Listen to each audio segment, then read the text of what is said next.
च सुरेन्द्रे च कौशिके पाद संस्पृशि निर्विशेष मनस्काय श्री वीरस्वामिने नमः।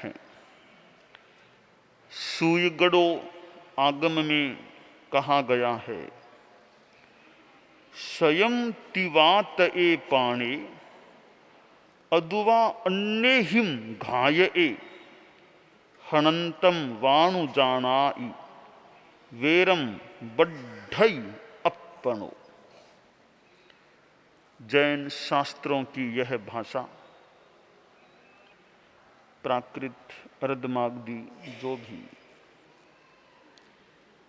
और श्लोकों के माध्यम से कहीं गद्य के माध्यम से विभिन्न निर्देश विभिन्न जानकारियां आगम वाङ्मय में प्राप्त होती हैं। यहाँ सूयगढ़ो के प्रथम अध्ययन में बंधन को जानने और उसको तोड़ने का मुख्य निर्देश दिया गया है कि जानो, बंधन को जानो, बंधन क्या है, फिर बंधन को तोड़ने का प्रयास करो। बाहर का बंधन भी होता है, किसी आदमी को बांध दिया तो वह भी बंधन है, वह छोटा बंधन है। बड़ा बंधन है जिसकी चर्चा यहाँ शास्त्र में की गई है, वह परिग्रह का बंधन है।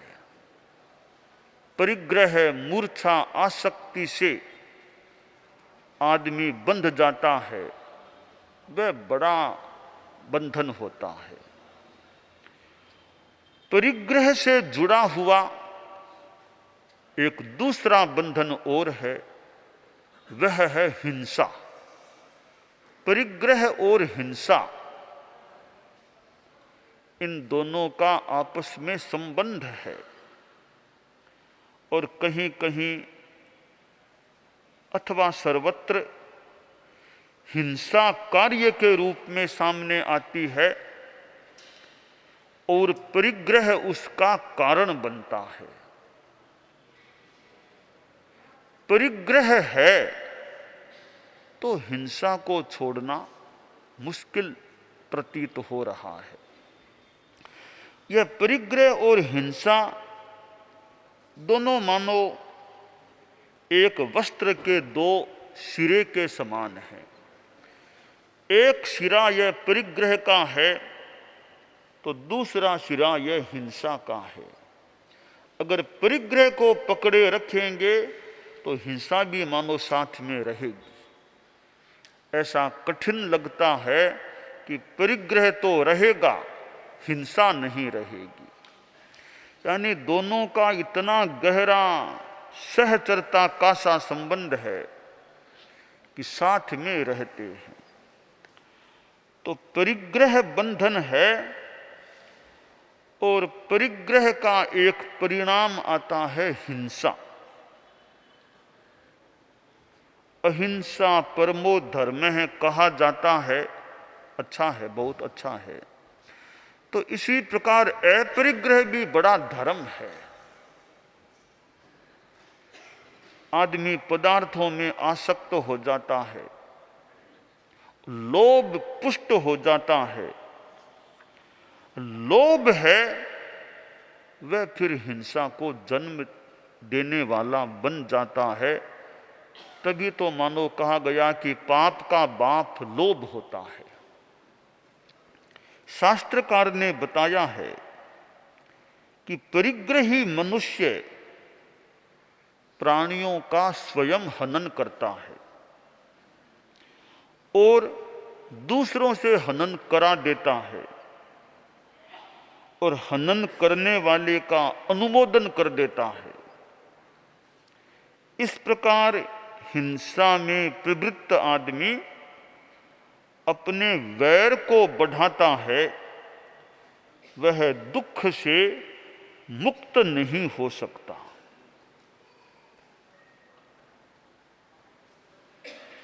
बंधन को तोड़ना है तो परिग्रह को भी तोड़ना होगा और हिंसा के बंधन को भी तोड़ना होगा। परिग्रह का बंधन टूट जाएगा तो मान के चलें हिंसा का बंधन तो अपने आप ही लगभग या संपूर्णतया खत्म हो जाएगा। स्थूल रूप में हिंसा को भी छोड़े आदमी, परिग्रह को भी कम करे। राग और द्वेष मूल चीजें ये हैं, जैसा कि आगम में अन्यत्र कहा गया है, रागो ये दोषो वीय कम्म बीयम। कर्म के बीज राग और द्वेष हैं। अब परिग्रह, हिंसा ये राग द्वेष को उत्तेजित करने वाली चीजें होती हैं। तो परिग्रह और हिंसा पर आदमी ध्यान दे कि मैं परिग्रह से कितना विरक्त हो सकता हूं और हिंसा को कितना छोड़ सकता हूं। ठीक है, संपूर्णतया तो हिंसा को छोड़ना मुश्किल है देहधारी के लिए प्राय, पर परिग्रह को भी छोड़ना आम गृहस्थ के लिए मुश्किल है। परंतु अल्पीकरण, यह अल्पीकरण एक ऐसा सिद्धांत है, बहुत सुंदर है कि एक साथ पूरा नहीं छोड़ सकते तो अल्पीकरण कर दो। परिग्रह को भी कम करो और हिंसा को भी कम करो। धीरे धीरे कम करते करते आदमी पूर्णतया परिग्रह और हिंसा से मुक्त हो सकता है। जैन धर्म में श्रावक के 12 व्रतों में यह स्थूल प्राणातिपात को छोड़ने की बात भी आती है, इच्छा परिमाण की भी बात आती है, और 7वां व्रत है भोगोपभोग परिमाण। भोगोपभोग का परिसीमन करना, खाने का संयम, कपड़ों को पहनने का संयम, यूं पदार्थों के सेवन का, उपयोग का भी संयम करना। तो परिग्रह से हिंसा होती है।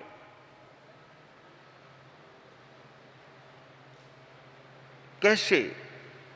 एक सुंदर प्रसंग है, कथा या प्रसंग जो भी, परिग्रह से हिंसा कैसे होती है।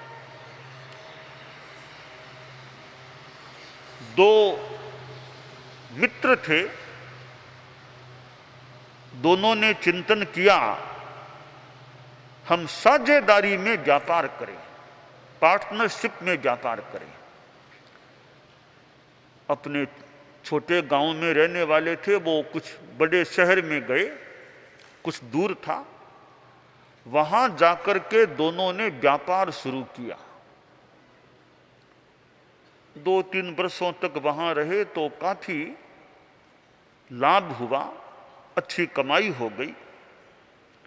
सोचा अब एक बार दोनों गांव चलें, माता पिता आदि से मिलना हो जाए, बाद में फिर सोचेंगे आगे क्या करना है।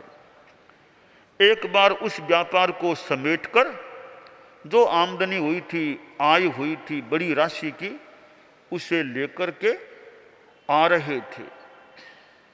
पैदल यात्रा कर रहे थे, जगह जगह ठहरते, आगे बढ़ते। अब वो परिग्रह की चेतना कैसे जागती है। दोनों मित्र थे वैसे। एक मित्र के मन में आया कि इतनी कमाई की है, हम कल्पना कर लें कि भी 1 करोड़ की कमाई की है तो गांव में जाकर के तो आधी आधी पांति होगी, क्योंकि पार्टनरशिप में सारा काम था, तो 50 लाख होगा। तो क्यों नहीं 1 करोड़ सारी राशि मेरे पास रह जाए, उसका उपाय क्या हो। वो परिग्रह की चेतना जाग गई, पुष्ट हो गई। सोचा इसका एक ही उपाय है, अगर इसको मैं मार दूं मेरे मित्र को, तो फिर सारी वो कमाई की राशि मेरे पास रह जाएगी। इसको मार देना चाहिए। कैसे मारूं तरीका सोच रहा था। अब कई बार एक विचार दूसरे में भी मानो संक्रांत या वो ही विचार दूसरे में भी आ जाता है। दूसरे मित्र ने यही सोचा कि सारी संपत्ति मुझे मिल जाए अगर मैं इसको मार दूं। वह उसको मारने की बात सोचने लगा। दोनों एक दूसरे की हत्या की प्लानिंग करने लग गए। प्लानिंग कर भी ली, अपने अपने ढंग से योजना को क्रियान्विति देने से पूर्व तक की अवस्था में आ गए। एक दिन वो शाम को एक गांव में पहुंचे। दोनों एक धर्मशाला में सो रहे थे। ऐसे ही कोई पुरानी सी धर्मशाला थी, वहां बाहर स्थान था, वहां सो गए थे। रात को 12-1 बजे वो पहला मित्र उठा। सारी योजना बनाई हुई थी, छुरा निकाला और सोए हुए दूसरे मित्र के पेट में छुरा घोंपा। थोड़ी सी देर में उस मित्र का प्राणांत हो गया, खून की नदी से बह गई। और इस मित्र ने रात में ही उस डेड बॉडी लाश को कहीं दूर डाल दिया, इस तरह गाड़ दिया कि पता न चले। और सवेरे उठा और सारा सामान खुद का दूसरे मित्र का लेकर के आगे बढ़ा। 2-3 किलोमीटर चला, सोचा अब थोड़ी नाश्ता करना है, भूख लगी हुई है, तो यहाँ थोड़ा तालाब भी है तो स्नान भी कर लूँ और फिर नाश्ता भी कुछ करना है, आसपास कहीं कुछ मिल जाए तो सोचा कि मित्र के सामान को देख लूं क्या क्या चीजें हैं। तो मित्र के सामान में कटोरदान था, उसमें लड्डू रखे हुए थे। जैसे सर्दी का मौसम और मेथी के लड्डू बने ऐसे लड्डू थे। सोचा अरे ये ठीक है, लड्डू खा लूं तो आज का नाश्ता लड्डू से ही हो जाएगा। अब उसने वो थोड़ा मुंह और धो करके स्नान कर लिया और फिर कटोरदान को खोला, वो देखे लड्डू हैं ही। तो वहां बैठा, तालाब के परिपार्श्व में 5-7 लड्डू थे। तो भूख लगी हुई थी, एक साथ सारे के सारे लड्डू खा गया। खा के सोचा थोड़ा सा लेट जाऊं, थोड़ा आराम कर लूं। लेटा, ऐसा लेटा वापस उठा ही नहीं, यानी मृत्यु हो गई। हुआ यूं, उस दूसरे मित्र की प्लानिंग थी कि विष जहर के लड्डू उसने बनवाए थे कि जहर के लड्डू इसको खिलाऊंगा और ये मर जाएगा। दोनों मर गए, दोनों एक दूसरे के हत्यारे बन गए। अब यह क्यों हुआ? यह परिग्रह ने हिंसा को जन्म दे दिया। दोनों में लोभ जाग गया कि धन मुझे मिल जाए। दोनों ने सोचा धन, सारा धन मुझे मिल जाए। अब सारा धन पाने के प्रयास के कारण दोनों ही मर गए। अब हिंसा, अब इस परिग्रह से क्या लाभ हुआ? इसलिए एक संदर्भ में कहा जा सकता है यह अर्थ यानी पैसा अनर्थ का कारण बन सकता है। पैसे का उपयोग भी है, लोभ की चेतना ज्यादा हो जाती है तो अर्थ अनर्थ का कारण भी बन सकता है। धन ने पड़ो धिक्कार, ऐसे धन को तो मानो धिक्कार दी जानी चाहिए। परिग्रह और हिंसा, एक आदमी किसी दूसरे आदमी का मर्डर कर देता है तो वो तो एक तो मर गया, एक मर गया, उसके परिवार में कितना मातम छा जाता है। क्या बीतता होगा जिस परिवार से ऐसा युवक कोई मार दिया जाए। अब वो एक तो मर गया, परिवार में समस्या हो गई, दुख हो गया। अब पुलिस के पास बात गई, आगे खोजबीन हुई तो जिसने मर्डर किया वो पकड़ा गया और न्यायालय ने उसको फांसी की सजा सुना दी तो वो भी मर गया, उसके परिवार में भी कठिनाई हो गई। तो मर्डर करने से लाभ क्या हुआ?